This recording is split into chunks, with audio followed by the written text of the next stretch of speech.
words, and my book, that is my baby book. I have other books, but this is called More Heaven, because every child is special.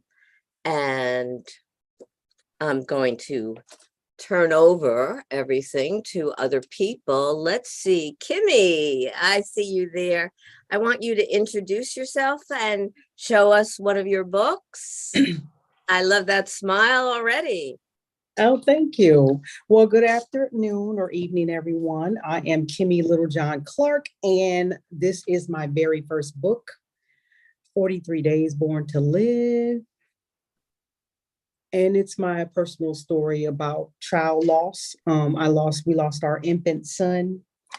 He would be 10 if he was alive. So, and just me continuing on my walk with the Lord in spite of a loss, just knowing that He is the reason why I'm able to even breathe.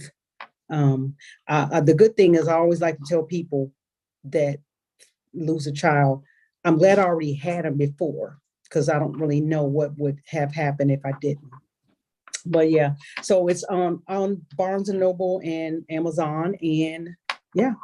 And so you're asking the question, how has reading changed you? Or let me introduce everybody first, and then we'll get into the meat of this all right session today. Okay, but thank you All so right. much, Kimmy. I love the cover and the content. It's Thank you. powerful. All Thank you. right, Barbara, how are you? I am fantastic, thank you. Good. This is my book, Revelation, What John Knew, and it's taking the images in Revelation and explaining them, especially in view of the Old Testament. John would have known the Old Testament. He would have been steeped in that. And there are some that are explained in the New Testament, some even in Revelation itself explains it, like the stars and the candlesticks are explained just 4 verses after they're first mentioned.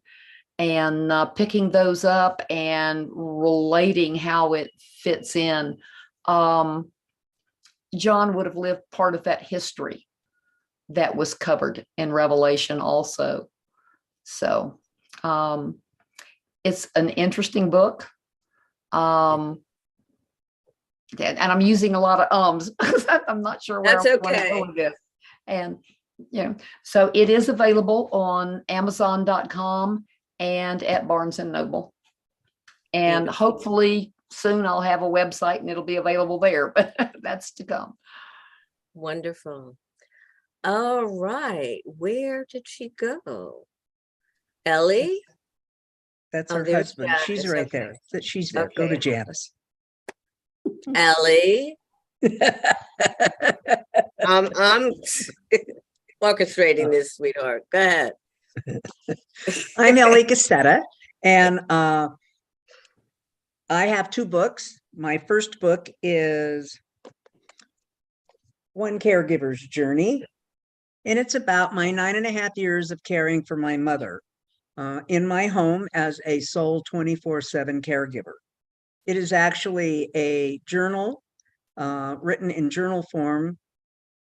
And it was written in journal form. It reads, it's a pretty easy read, but it is a snapshot into the realities of the challenges and changes of being a caregiver over time. My second book is Generations of Good Food. And my brother refers to it as the cutest $10 cookbook on the market.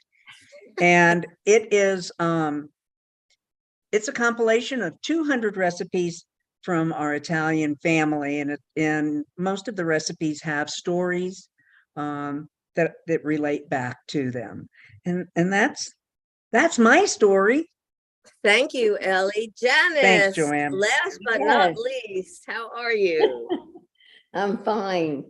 The book that we're looking at right now is Saving Molly Jane Hampton. And it's a mystery, like all my other books are. And but I like that. I like trying to figure out what someone meant, where that feeling was coming from in them. that made them talk about that. And my children are all grown now and they read the books when I have them. And they find the whole thing hysterical sometimes when something happens to an animal, because we realize people all love animals. And if I say something about an animal, I mean, if I threw a rock at it or anything, they would be all over me. I've had neighbors say to me, "Why did you have to kill the cat?" And I Oh, said, "I no. didn't kill the cat." And then I have to tell them, "You realize that this is a story, this is a fiction." And then they get kind of embarrassed and walk away. But yeah, you can really get down to these people's their feelings for their cats. So I avoid cats in my mysteries. Well, thank you so much, Janice. So let's really get started. I want to share a quote with you from Napoleon Bonaparte, who said, "Show me a family of readers and I will show you the people who will rule the world." And also Tony Robbins said, "Readers are leaders." So we're all wonderful leaders. Let's get into it. How have you changed as a reader? And also, like I added, how has reading changed your life? So anybody want to start? I'll start unless somebody else is ready to start. Okay, so I've been reading since I've been a kid, and when I used to read, everything else just stood still. Reading got me into writing and feeling passionate and connecting with characters and really feeling how other people felt and getting into other people's emotions, and it was fascinating. And I don't know what books you've read, but again, we all are authors here. So think about what your journey as a reader, what has that done for you? What has that done for your life? And just as importantly, what has that done for you as an author, as a writer? Barbara, I see you thinking about that. Come on, share with us. I know you have something there. Well, yeah, I'm also a preacher and I could talk forever. So, just warning you. I learned to read whenever I was 4 years old. I had an older sister and our mother was teaching her phonics. And I would stand and listen. And then as soon as she got through with the lesson, I'd go over and pick up the book and would repeat the words and look at the letters that were there. And I learned to read that way. Wow. And by the time I got in first grade, first half of first grade, I'd read all of the first grade books and half of the second grade books. And my dad was in the Navy. He moved. We moved and changed schools. And the new teacher didn't believe that I had done that, even though there was a statement from my first grade teacher that that's what I'd done. And so I had to reread all the first grade books, Oh, standing up in the middle of the class and reading it. And I did it. And wow. she had barred me from taking out any second grade books in the library. And I hated that. So my mom started buying me books to Good. read. My favorite stories were about the Black Stallion. Then later, as a teenager and in my 20s and early 30s, I was interested in science fiction. And Isaac Asimov was my favorite author. Then, as my children were growing up, it was more getting into their homework and schoolwork and teaching them to read and so forth, which was interesting because both of my boys learned to read upside down, which I had learned to do at an early age too. But the first one, I would sit and read to him from the book, and he wanted to be on the opposite side of the table from me, not next to me. And he learned to read the words upside down before he learned. He'd get a book and turn it upside down, first thing. And then my younger son, I turned the book around for him and I read it upside down, and he thought that was the way you're supposed to read. So he took a book and read. Thank you, Barbara. I think it's wonderful. Upside down, turned around, but Yeah. everybody was reading and being very excited about it. Yes. It's so important that the enthusiasm, and also what you did was sharing your passion for reading and enjoyment for reading with your children, and they go on and on and on with that, and that's a beautiful thing. So reading also can again help you with critical thinking, with ways, again, as a writer, ways that you see other authors writing and being able to create sense and structure. And I know that so often I've read books from other authors to get more of a sense of what I need to do, because I could have really long run-on sentences. And so it's really important to pay attention to that. Somebody else? I see Ellie's hand up. You just hit on you hit on a nerve. You hit on a point for me that is two things I want to say. The first thing is teachers will always tell you that up to grade 3, we learn to read from kindergarten, preschool to grade 3. And after the 3rd grade, we read to learn. But I'm not a voracious reader. I never have been, but I read, I've read, and I read, I used to just love nonfiction and autobiographies, and I read a lot of those. And then I kind of switched to trilogies, and I've read a bunch of trilogies about angels. And then I've read a lot of other things. And now I just basically read a lot to research for blogs and research for the writing that I do. But you hit the nerve that you hit, Joanne, is my book is written based on 2 books that I read that I really liked. And one was Tuesdays with Morrie, and the other one was The Last Lecture. And they are basically how, if you read my book, that's basically how they're put together. They're put together in a format of not necessarily a journal, but they flow along a period of time until at the end of the last lecture is when the author actually passed away from cancer.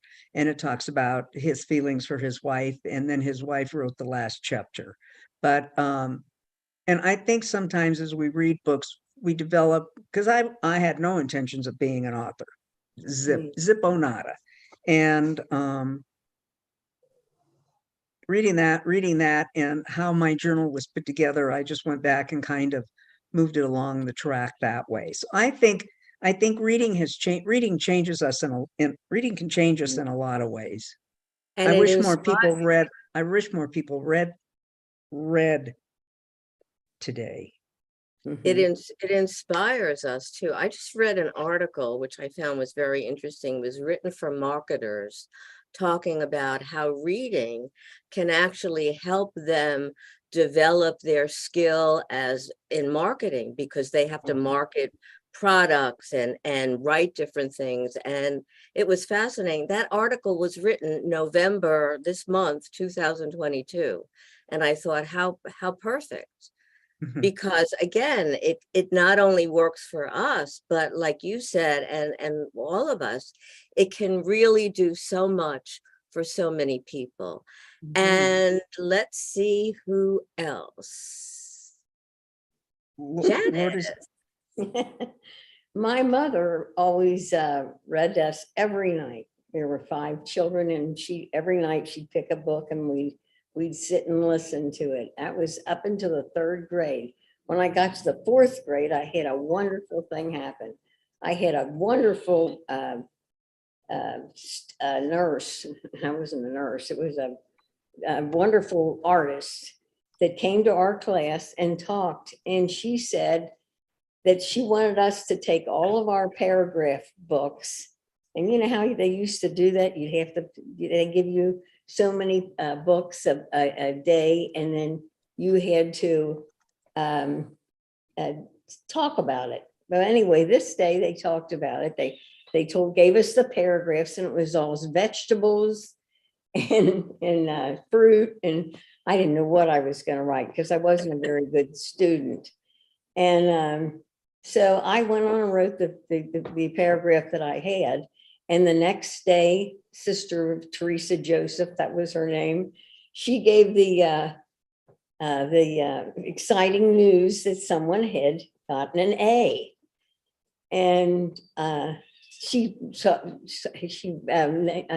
mentioned a bunch of them, and none of them were good. And they all kind of laughed at him. And I was a wreck. I thought, oh my goodness, they haven't said mine yet.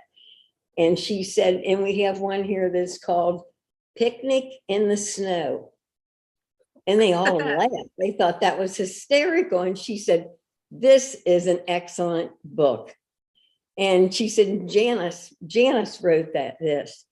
And I'll tell you what, that changed my life, my writing, my enjoyment for reading. It changed all of it. It gave me a good basis for what I wanted to do with my life. Thank So, you. thank you, Wow. Sister Teresa Joseph. Thank you.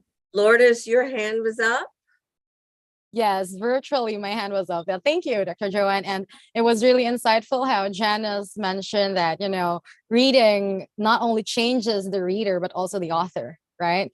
And I would want to go back to Dr. Joanne's thought as well, like how marketers, because I am from brand and marketing, and it's basically one of the things that you do in order to learn, in order to adjust to the trend. And of course, as a reader as well, of course, it's very normal. It's the basic thing that you get from reading is information. And aside from that, it is actually very helpful to get to know the writer as well, or in fact, in your end, and all of you guys, is to get to know the author. That's how I would want to talk to the author and let them know that readers are actually our clients, our customers. And in order for us to reach to them, in order for us to change their perspectives, then we have to understand how would they think when they read our the content that we are going to create. And it's a matter of really changing perspectives.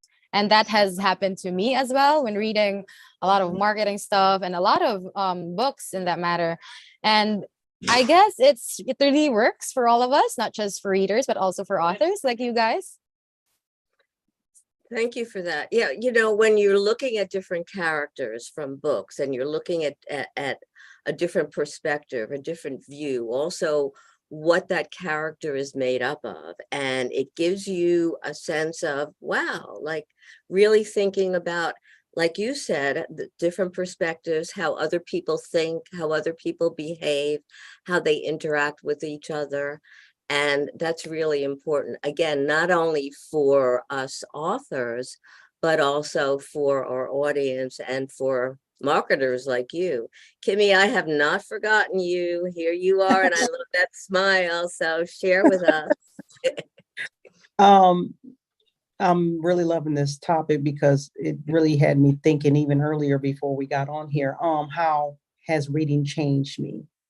As an author, first of all, I never imagined being one. I always like to say I probably became one by default because I started writing the book when he was slowly fading and finished it long after. So it changed me. It allowed me to feel, I was feeling all of the emotions all over again as I wrote. And then as a reader, I hope that it brings my audience, because I wrote for an audience of two, parents that have lost children and parents that have not, and hoping that they don't never have to be in my shoes. But if you are, here's what can happen. Here's how good the Lord is. Here's how you can feel, you can be mad and God can take it. He's a big God. And so it has changed me forever as a reader. And I've always liked to be able to feel. And when I'm reading, because one of my authors as a child was Judy Blume. And I remember one of her books is called Are You There, God? It's Me, Margaret. And just thinking, when you're growing, you find yourself, okay, Lord, are you there? Did you hear what I asked you? Did you hear what I prayed? And so, you can change the words. Are you there, God? It's me, Kimmy. And so, like I said, writing and reading are just they're wonderful things. And for you to be able to feel as an author is wonderful, because I feel like if you can feel it as an author, your audience will feel too. Beautiful. And that's really very important, because reading and books really elicit all different kinds of emotion. And that's what we want. We want our readers to really get into the story. And one of the most powerful ways to get into it is to feel the different emotions, the different ups and downs of the storyline, and also what the different characters are going through. I have a confession. Oh, boy. Father Bob's not on. You're right. I found a book a few years ago about On the Night You Were Born. It's a children's book, and I have read it to many adults. I would call up my friends and read them this beautiful story, because it really celebrates your birth. And on the night you were born, the stars came out, and the stars were celebrating you, and the bears, and all, and it was just like, wow. And I read it to my cousin so that she actually got the book for her grandkids. But again, if you ever want to feel good about you and feel special about the fact that here you are, and every one of us is a gift on the night you were born. It's a beautiful book. That's my confession. All So, right, Joanne, so- can I ask Kimmy a question? Sir, yes, you may. Okay, thank you. Kimmy, the question I have for you is, they always say that parents who lose a child, regardless of the age of the parent and regardless of the age of the child, always emerge much stronger. I saw that in my own mother when my oldest brother passed away, and he was 60. And she just, I mean, she became a very, very strong, and not that she wasn't strong, but have you become stronger? Have you two become stronger? Absolutely. And it's funny you're asking me this, because I was always told by my mother and father that I was their strong child. And so for years, I believed it until that day happened where I literally had to usher my child to heaven, my infant. So when it happened, I didn't feel strong. And so I said, I need to have my weak moment here. But yes, absolutely. It has increased my prayer life, everything, like all the way around. I'm just totally different. You have a new normal that comes out. And so absolutely, yes, I feel stronger. Yeah. It's so, I always say I'm not the Kimmy post Chance. That was a different Kimmy pre-Chance. That was his name, Chance. And so yeah, definitely. I feel stronger. Thank you. I'm Beautiful. sorry, Joanne, I didn't mean to No, zig you on your Allie, zag. Allie, that's fine. And I want to add something. I do coaching and counseling with people, and someone that I've been working with, her son passed away, and it was a very difficult journey. And yet, like you, Kimmy, she has grown and is really writing a book about and she was never an author before, but it inspired her to write about what she was going through, and also the gift of having a child. And no matter how long that child is in your life, because sometimes it's shorter and shortened, it was a wonderful way to connect and to love and to feel and to just be. So it's very powerful. Thank you. I want to ask you authors, well, Bobby, hello. How are you? Last but I'm not least. good, thanks. Good. Would you like to share how reading has changed your life, or how geez. you have grown as a reader? I think, okay, number one, everyone who's ever heard anything about me, I have all these issues. I can't just read one book. I read like 2 and 3 at a time. And I don't know why, but I really like to do that. I guess it keeps my mind busy, but when I was younger, I would have to read, and I'm still the same way. If there's a series and I buy, like I find out it's book number 2 or 3. Oh no, I can't read that book. I have to wait until I can find. And I've even had to go to old used bookstores and hunt online. Even before online was there, I used to go and search all kinds of different libraries and things to find book number 1 so that I could read it. And then if I couldn't find book number 2, I'd just have to sit there and wait till I could find that too. And even would put out to different people, okay, I'm looking for this book. I basically am the same way. I still, if there's a series, I have to read them in order because it just drives me crazy. But I like books that, number one, I'm going to learn from them. And by the way, Kimmy, I just finished yours last night. It Ah. tremendous. You really, man, it got me. It came in the mail and I'm like, I got to sit down and read this. And I did. I shut the TV off. I did everything. And I was like, oh my God, I cannot imagine. I've never had children. Of course, I've never been married. And I always had the idea that, a husband would go with kids. But, I'm old school. Anyways, but I have like cats and dogs and Lord, I just slobber and blow snot when one of them dies. I cannot imagine. And when I looked at your picture, my heart broke. And I just sat there thinking, oh my God, I look at you now, what you were talking when I came on, I'm like, oh my goodness. But when you read true stories, the nonfiction things, um, Ellie, your book about caregiving, it resonated to me because my mom, we took care of her. Well, you don't know that, but we took care of her the last years of her life. And your life is so wrapped up in that human. But Absolutely. it was Absolutely. so neat when you sit there and you think me and my mom could share stories together. And that first book I wrote, The Sound of River's Edge, I would read her chapters and she'd just giggle and laugh and go on, oh, I remember that. And she goes, and you could add this. I'm like, they don't need to know that stuff. But my reading really has evolved into the fact that at one time all I read was basically like C.S. Lewis and the fantasy and Terry Brooks and J.R. Tolkien because I like those fantasy things. Treasure Island, let's go way back, when I was in school and reading even the Dick and Jane books because they were doing stuff. People were active in their little books. And now I like books that once again tell a story. I don't want to read a book that I have to get 3 chapters in before it catches my attention.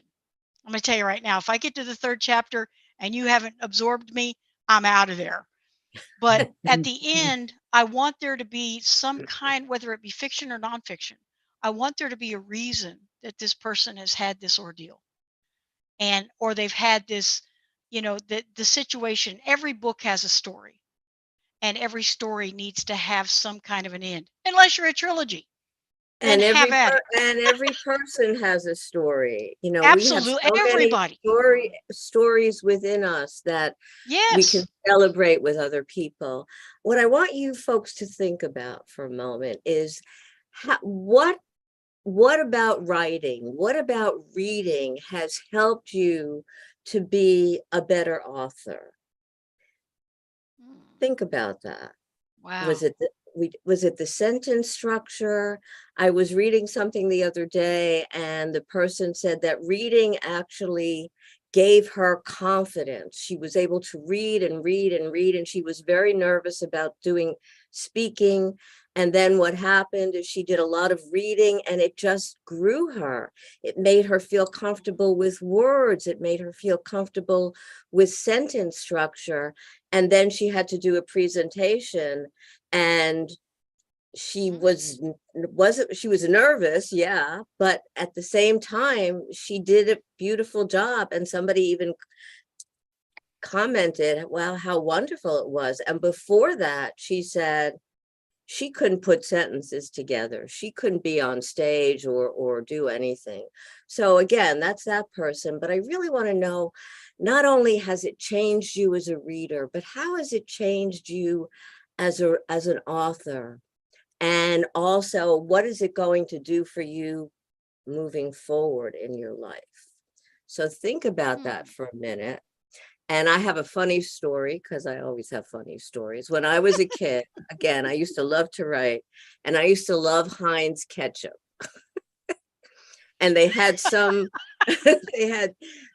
enter the contest why you love Heinz ketchup. I thought for sure, because I used to put Heinz ketchup on bread and just, I mean, I wouldn't dare do that today like that, but I just loved it. And I thought for sure, because of my passion and my love of Heinz ketchup, I would win the contest, which by the way, I didn't. But Oh, wow. Yay! no, I did not win Oh. it. Oh, But it got me so excited into, again, writing and being able to love something so much that you want to share what you love and how and why. And that's it.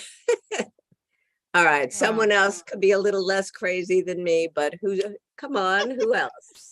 I spent a believe it. career, I'm I sorry. spent a career writing some of the most boring things you've ever seen. I mean, I spent a career, I spent a career writing as a legislative, in my last years of my career, as a legislative analyst and as a policy analyst. And there's really nothing as that will make you you want to fall asleep at night. Just pick up a legislative note. And so being able to write my book and actually put my feelings on paper meant a lot. And Joanne and I have talked about this before. And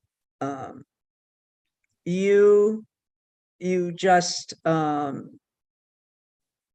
you just, it's okay to pour yourself out, because most of the time that's not what you're going to print. You're going to have it. In my case, it was professionally edited. And she said, God, you can't put, there's a lot of this stuff that you went through that you really can't. And so I actually edited out 15 pages in my book of all the unpleasantries. Let's just put it that way. But you do leave the parts where you're struggling, and it's just nice to be able to write like a human being, and not like not in a prescribed manner where everything is a certain way and you have to think about it a certain way and it has to come through a certain way. So And it's just nice to be able to write. And I think that's so important. Again, you were talking about feelings and being able to write the way that we've been writing, to be able to express feelings of the characters and not have to be just so rigid is a beautiful thing. James, I love your question here. He wants us to know, how do you read a book? Do you underline or highlight words or sentences? Do you read one book or two books at a time like Bobby? Or do you, or what? That's how I work, by the way. When I'm bored, I work on several different topics and whatever. At one time, I'll go from one to another, but I don't read that way. So James's question, how do we read the books? What do you do when you're reading? Anybody? I mean, I Oh, got oh, sorry. go ahead, Lord. I Go got ahead, Lord. Go ahead, Lourdes. Yes. I mean, reading in some context really differs on what book are you reading or you are reading at the moment. I mean, for academics, there would be books that you need to really highlight in order to remember things, because as a visual learner, I really do need something to really look at that will make me remember things. But on some other contexts, like for reading for pleasure, let's just say those fun books that I wouldn't want to read, I just read them like one at a time. Of course, I don't have that focus that Bobby has, reading a lot of books at the same time. I don't have it.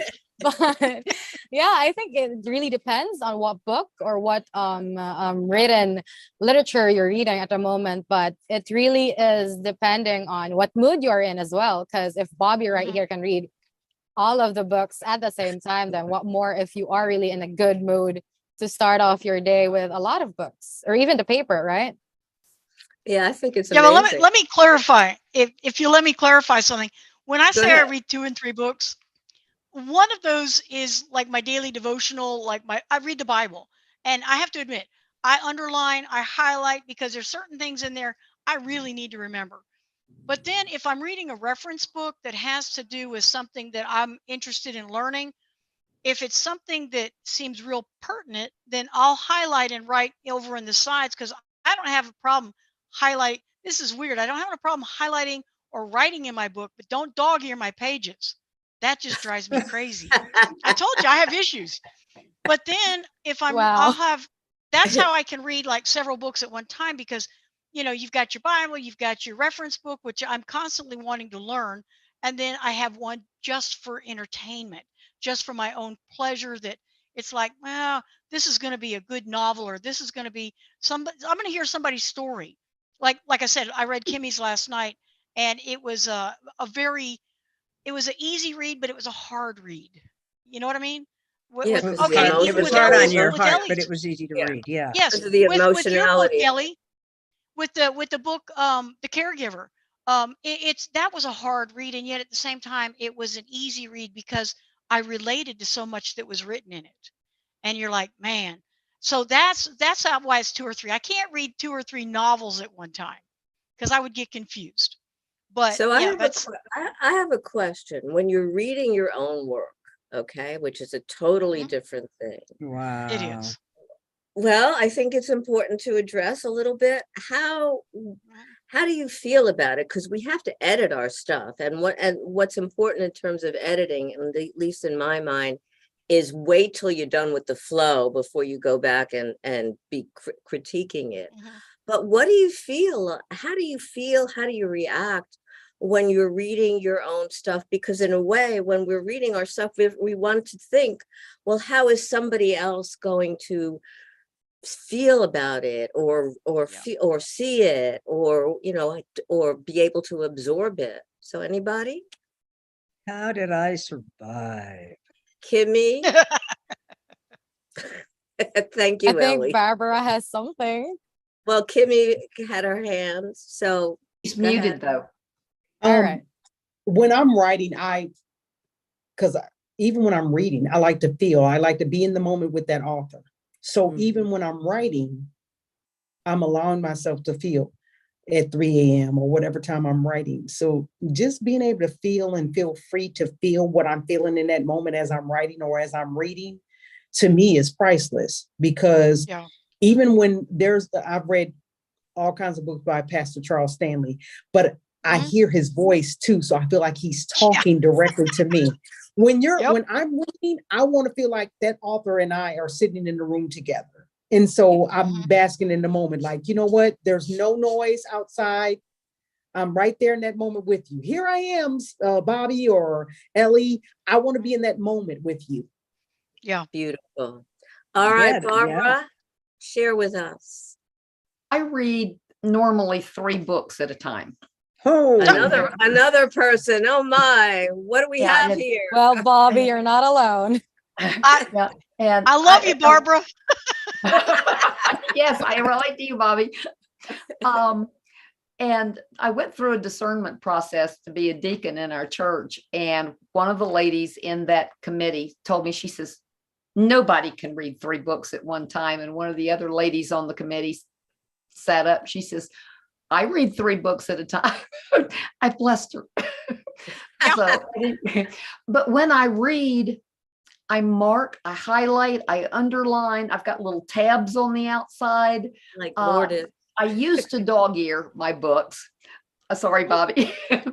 But I no longer do that, but I've got tabs on the front, on the top, the side, the bottom, yeah. And then I also write, if what I've underlined or highlighted has to do with a scripture, then on the outside margin of that book, I write that scripture number down so that as I'm flipping through, I can see what relates to the scripture that I want to put it with. And that's but I was also a proofreader for a while. Oh. And I learned it's very, very hard to proofread your own work. you can't do it. Because Exactly. You can't do you it. read and you see what's supposed to be there, what you thought you put there. The only way to do it is to lay it down and leave it for at least a month. And Ooh. then come back and pick it up. Now you can read what's actually on the page instead of what you meant to put on the page. You can I see can- the missing words or letters. I can edit other people's books, which I do, but I have trouble with my own, so I understand that. Yeah. What would you folks say to other writers or people who want to write, or people who are thinking, well, reading's not important. I'd rather go to social media. I'd rather do, there's so many other things to do. I'd rather be with my phone. What would you tell people about reading that can help them understand what we're talking about? Somebody? Gonna Hmm. learn. You're gonna learn. Yeah. Don't stay in the doldrum of texting and TikTok and Instagram and TikTok, especially I don't even know for a Yeah. certain what that is, for but a certain age of people. Read, figure stuff out, and it's just as easy to pick up a book and try to read. Mhm. And I have a great nephew who hates school, but he loves to read books about cars, and and he will read all of this stuff. And we're slowly getting him to read what he should read. you know, but that's really important. One of the ways to get people, especially kids, interested in reading is to hone in on what they're excited about, like cars or like Mhm. animals or whatever, because that can actually create a beautiful way of, wow, I want to read more, I want to get into this, and expand somebody's way to look at more and do more and finally get into other ways of reading. You know, reading can also change your mindset about things Mhm. and can Absolutely. actually give you many different kinds of opinions. When we're in social media, we get some, but when you're reading, there's such a variety of ways and different characters that really express their views and make us think to, wow, what would that be like, or whatever, you know, what's important. And I think we need to be able to tell people that it enriches not just your reading skills, but it enriches your life. It Mhm. makes you feel more confident, more Yeah. being able to really be able to evaluate and analyze things differently because you've That's been right. doing that when you're reading. And Yeah. that's really important. Somebody else? Bobby, you're shaking your hand. Um, Miss Joanne, what you said about you know, getting other people's opinions and stuff like that. Social media can be a good thing, but I think it's gone to the point now where we have a generation of people coming up that are non-thinking. Their thinking is what other people think. If you are an avid reader, whether it be novels or whether it be nonfiction, fiction, reference books, whatever it is, if you're a well-read person, you're more well-rounded also. And in reading, you can form your own opinions as to what things are, as opposed to taking everybody else's opinion off of Facebook or TikTok or Instagram and the rest of them. So I think that well, everybody that I know that's around me, they're like, man, you know so much. It's only because I read all the time. The more you read, the more information you have. And I think with where we are in the world right now, with so many people as we get older fighting the dementia and the Alzheimer's, you find a lot of people that are well read, and that, you know, they do crosswords, they do things to constantly enhance your brain. It's one of those things where I personally feel that it will stay off some of that. It's kind of like it slows it down because you're increasing your brain power. You're not just letting it sit there going, well, Lord's told me that this and this and this, so I'm going to believe whatever she says. Well, what if she was wrong? Not that you would be wrong, Lord. So I'm with you. Bobby, That's all right, but, Bobby. but Bobby, you're very right, because it helps us grow and be able Mhm. to evaluate and learn. And you're talking about aging. So I have a poem that I read years ago, like when I was younger, and it's still in my head. I'm going to share it with you because it's funny. Cool. You are old, Father William, the young man said, and your hair has become very white, and yet you incessantly stand on your head. Do you think at your age it is right? In my youth, Father William replied to his son, I feared it would injure the brain. But now that I'm perfectly sure I have none, why, I do it again and again. I don't know when I read that, but it's I like love that. I have these things from years ago, probably when I Yep. was a kid, and it still sticks with me. So, and it still makes me smile, and it made Bobby laugh. So there you go. Absolutely. Yeah, I And think that's that's so something, relatable. Yeah. Well, I think especially as we get older, right? exactly. Mhm. And even I do have something like that, but we gotta hear it from Kimmy.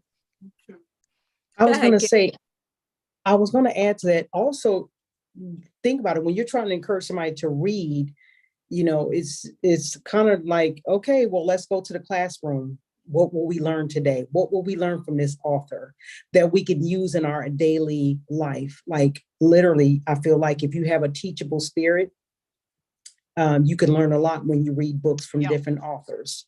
And so just always have a teachable spirit and you will learn something. You can learn. I even learned something from my own self. That sounds kind of crazy, but like I said, I did not plan on being an author.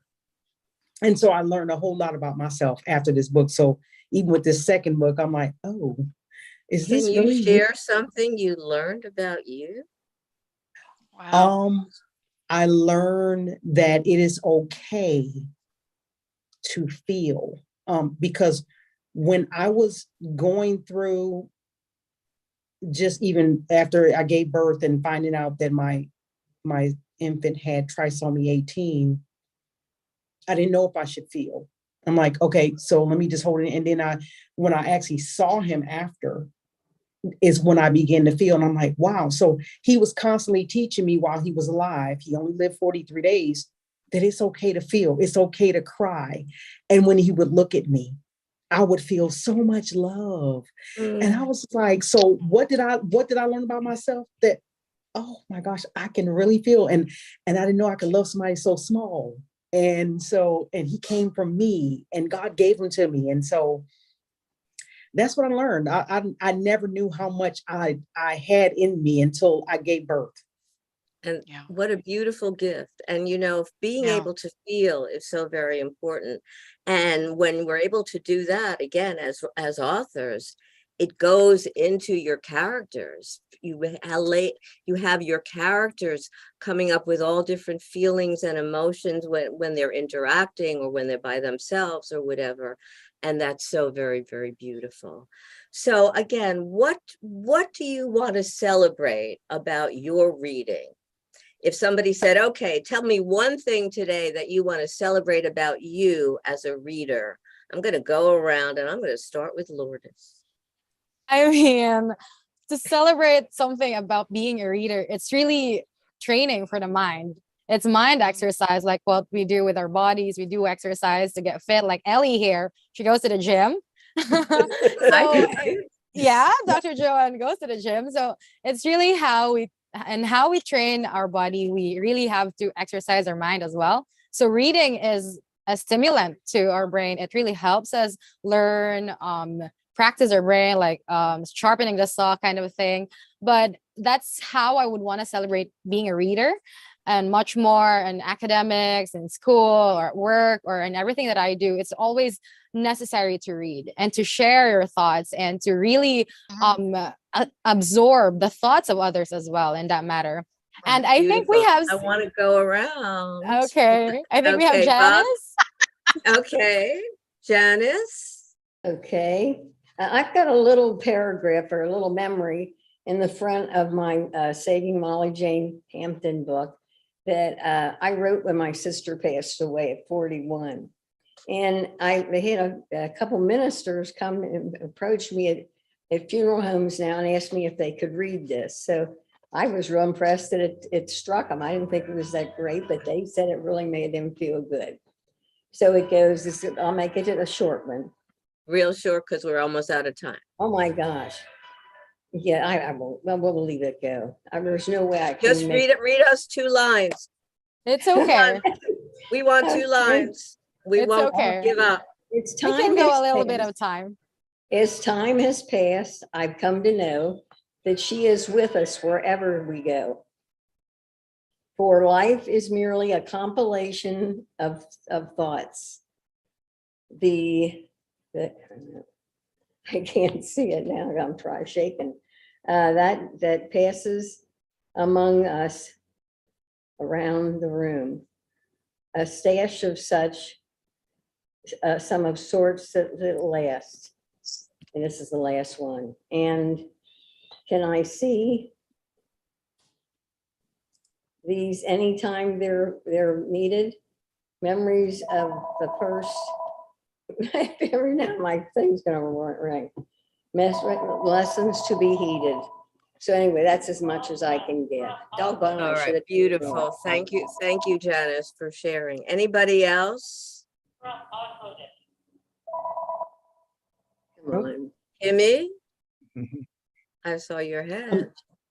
Uh, um, like I said, it's just, you can store up stuff for yourself for later.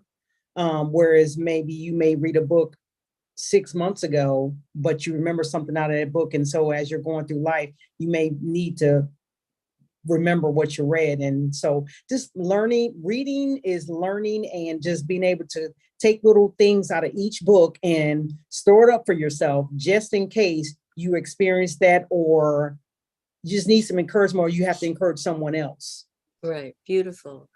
I think it also grows our emotions and grows us as individuals. I mean, by being able to read about different characters and really understanding what their emotions are and how they dealt with different kinds of situations and handle them, it helps us figure out, well, maybe I can handle this one like that character or the protagonist in that book. And again, it gives us different ways of being able to help us figure out our lives. Anybody else? How about I read because I can? Beautiful, because you know what? There are lots of people that can't. And so let's celebrate that. I mean, we can read. The fact that we're even here is a blessing, being able to communicate today and share our books and share with one another about how wonderful reading is and how it has truly changed our lives and changed us not only as readers, but as individuals, as people in communities, and also as authors. So I want to celebrate all of you beautiful people. I want to thank you so much for being here and for sharing your heart, your brain, all of you, and for helping us share stories. And again, I want to thank Reader's Magnet for this wonderful way, these last 2 weeks of all these wonderful ways of helping other people, not only celebrate life, but understand about reading and books and why it's so important. And again, the Festival of Storytellers is about helping people, authors, share their voices as opposed to a publisher or whatever. This is about you. And what I want all of us to do is just give each other a hand. And how about joining us on Sunday? Joanne, join us on Sunday. Oh, and join us on Sunday. Yes. All right. You're all very special. And I want to see more books from every one of you next week. Well, not next week. I'm in the middle of a new one.